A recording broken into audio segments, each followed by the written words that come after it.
Сәлем достар, менің арнама қош келдіңіздер. Мен өзімді бұл дүниеде бәйбіше анамның қолында өскеніне ерекше бақытты сезінемін. Өйткені мені бауыр басып, шексіз махаббатын арнаған анам болды. Ол менің туған анам Тоқал. Бәйбіше анамның өмірі оңай болмаған. Ол екі қызды дүниеге әкелгеннен кейін белі ауырып сырқатқа ұшырапты. Ауыл ішінде оны құтты бәйбіше деп құрметтегенімен, баласыз өткен жылдары оны күйзелтіпті. Ұрпақ сүйсем деген арманы орындалмай, күйеуіне тоқал алып беруге мәжбүр болыпты. Солай бір күні базар жақта жүргенде қайыр сұраған жас келіншекті жолықтырады. Беті бал-бұл жанған, етегі түріле тігілген көйлек киген келіншек өз баласын ертіп жүр екен. Бәйбіше онымен тілдесіп, мұңын ақтарып, күйеуіне тоқал болуды ұсынады. Жас келіншек ойланса да, баласының болашағын ойлап келісімін береді. Сол келіншек менің туған анам. Екеуі бір шаңырақта тұрмыс құрды. Бәйбіше жаңа тоқалды құрметтеп, оның баласы мені дүниеге келуіне үлкен қолдау көрсетеді. Менің есімім де солардың шынайы келісімінің символы болды. Бәйбіше мені туған анамнан кем көрмей тәрбиелеп, маған бар білгенін үйретті, жақсылыққа үйретті, білімге баулыды. Бәйбіше мені дәрігер болуға баулыды. Оның қолы дертке дауа болатын ақ халатты дәрігерлерге деген құрметі шексіз еді. Сондықтан да мен осы жолды таңдадым. Ол кісі әлі күнге дейін менің жетістігіме қуанып кеңес беріп отырады. Әкемнің малы өте көп еді. Малдың жайы тіршіліктің қамы деп, ол тоқал алып жайлауға көшіп кетті. Әр демалыс сайын үйге келіп кетіп жүретін. Әкем мен анамның арасындағы байланыс сол күннен күнге әлсіреп бара жатты. Менен кейін анам тағы 3 баланы дүниеге әкелді. Үй тірлігі, бала тәрбиесі, ауыр еңбек барлығы анамның мойнына түскен болу керек. Ол бізбен бірге шамамен 10 жылдай өмір сүрді. Сол 10 жылда оның жанары сөнгендей, жүзінде бұрынғы мейірім мен жылулық қалмағанын байқап жүрдік. Әлде тірліктің ауыртпалығынан, әлде баланы өмірге әкелуден шаршады ма, бір күні анам бәрінен безіп, бізді тастап кетті. Ең ауыр соққы анам өзімен бірге ізінен еріп келген ұлын да қалдырып кетуі болды. Сол сәтте біз үшін бәрі тоқтап қалғандай көрінді. Үйімізден анамыздың мейірімі мен жылуы бір жола жоғалып, оның орнын үнсіздік пен мұң басты. Әрқайсымыз оның кеткенінің себебін түсінуге тырыстық, бірақ жауабын таба алмадық. Бұл жара біздің жүрегімізге мәңгіге қалып қойғандай. Бәйбішенің 2 қызы сол уақытта бой жетіп, оқуға кетіп қалған еді. Үйде жалғыз қалған бәйбіше бізді қанатының астына алды. Өз баласынан артық болмаса, кем көрмей бәрімізді бауырына басты. Бізді ғана емес, анамның ізінен еріп келген баланы да тәрбиеледі. Уақыт өте келе біз ер жеттік. Бәйбіше малды сатып, бауырымды қалаға оқуына түсірді. Бізді ешқашан не ішем, не кием дегізбей, жоқшылық көргізбей өсірді. Оның мейірімі мен қамқорлығы мен бізді анамның жоқтығын ұмыттырғандай болды. Ал тоқал болған анам туралы уақыт өте хабарлар естіп жүрдік. Өзге қалада еден жуып бір еркектің қолына кіріп алыпты дегенді естігенде жүрегім сыздап, көңілім құлазыды.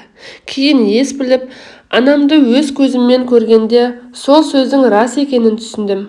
Ол менің елестеткен анам емес еді, бөтен, мүлдем суық көрінді. Сол сәттен бастап туған анама деген құрметім де, махаббатым да сөніп, оны жек көріп кеттім. Арада жылдар өтіп бой жеттім. Осы уақыт ішінде бәйбіше анамыз біз үшін шын мәнінде өмірлік тірек болды. Бәйбіше ана белі бүкірейіп, әлде қашан ауру болғанына қарамастан, бойындағы қайраты мен жан кештілігі арқылы ешқашан аурумын деп жатқанын көрмедім.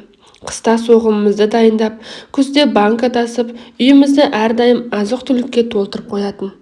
Бізді ешқашан бала қылып жұмсаған емес. Үстімізге кір және ескі киім кигізбейтін. Үнемі жарқыратып таза, әдемі киіндіріп қоятын еді.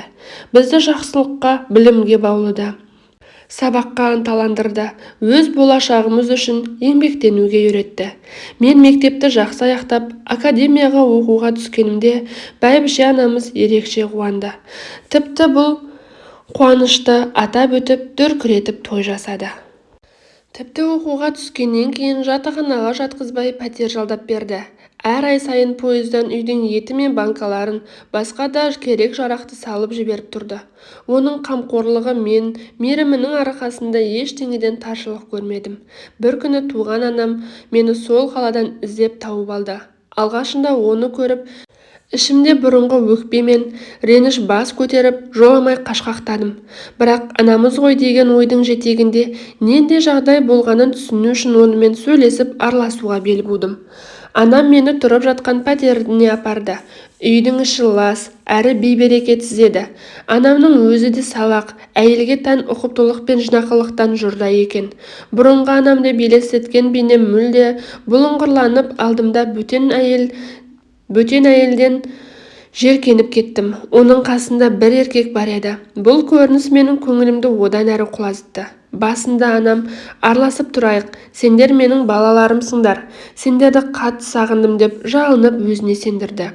Қыз болған соң ба, жүрегімнің жұмсақтығы жеңіп, анама деген сезімдерім қайта оянып, онымен араласа бастадым. Өткеннің бәрін артқа тастап, оны түсінуге тырыстым. Бірақ бұл қарым-қатынасымызды үйдегілерге айта алмадым. Бәйбіше анам мен бауырларыма анаммен сөйлесіп жүргенімді айтудан қорықтым. Олардың мені түсінетінін, тіпті түсінбейтінін, тіпті ренжуі мүмкін екенін іштей сездім. Анаммен араласқан сайын оның өміріндегі өзгерістер мен таңдауын түсіну қиынға соқты. Бірақ бәрін ішіме бүгіп, сол сырды ешкіммен бөлісе алмай жүрдім. Анам менімен жақынырақ араласа бастаған соң, біраз уақыттан кейін қиналып жүргенін айтып, қарызға ақша сұрай бастады. Доча, ертең беремін, арғы күні міндетті түрде қайтарамын деп уәдені үйіп-төгіп, сылтау айтудан шаршамайтын. Мен оған сеніп азын-аулақ көмектесіп жүрдім. Бірақ уәделері ешқашан орындалмады. Алайда бұл тек бастамасы екен. Bir күні ол пәтеріме келіп, доча, қарыздардан әбден шаршадым. Пәтер иесі қуып шықты. Енді сенімен бірге тұрайыншы, уақытша ғана деді. Пәтерде менімен бірге топтастарымның бірі құрбым тұратын. Анам уақытша ғана болады ғой деп ойлап пәтеріме кіргіздім. Бірақ сол кезде қатты қателескенімді кейін түсіндім. Арада көп уақыт өтпей-ақ анамның қасында жүрген еркек құрбыма қол жүгіртіпті. Бұл жағдайды құрбым маған айтты, және мен оған сендім. Ол өтірік айтатын адам емес еді. Бұл оқиға маған төбемнен жай түскендей әсер етті. Өзімді кінәлі сезініп, ішімнен сан сұраққа жауап іздедім. Неге анамды кіргіздім? Неге оған сендім? Жаным қиналып, анамды көрген сайын реніш пен ашу аралас сезімдер биледі. Шыдай алмай анама болған жағдайдың бар шындығын айтып едім.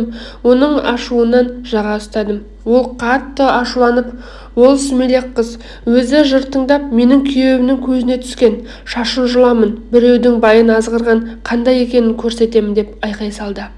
Сол сөздерді естігенде тұла бойым тітіркеніп кетті. Сонда ол қыздың орнында мен болғанымда дәл осылай кінәлар ма еді деп ойландым. Бұл сұрақ менің жанымды қырып өтті. Ашуымды тежей алмай, өзім де анама қатты сөйлеп кеттім. Шық үйден, байыңды алда көзіме көрінбе.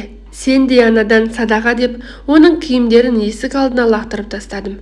Бірге тұрған уақыт ішінде ол үйге бір нан әкелген жоқ. Бар болғаны тегін тамақ, тегін ет жеп менің арқамда жайлы өмір сүріп жүрді.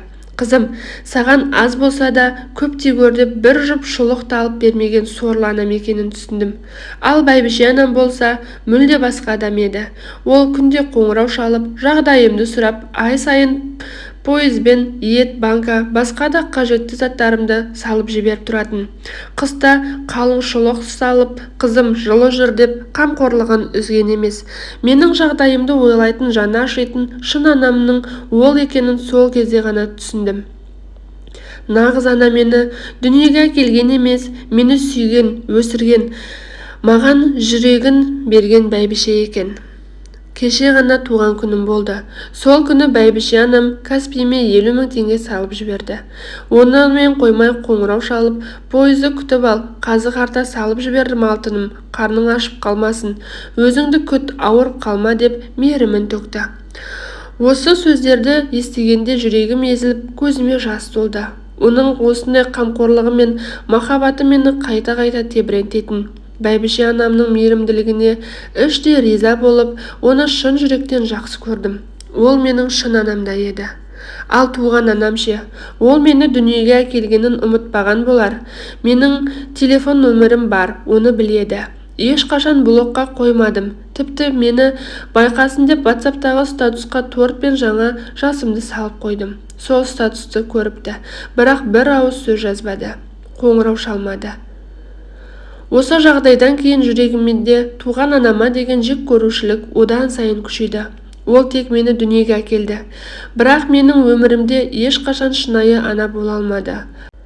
Ал бәйбіше анам болса, әрбір сәтте қасымда болып, жанымды да, тәнімді де жылытқан жалғыз адам екенін тағы да түсіндім. Әңгіменің соңы.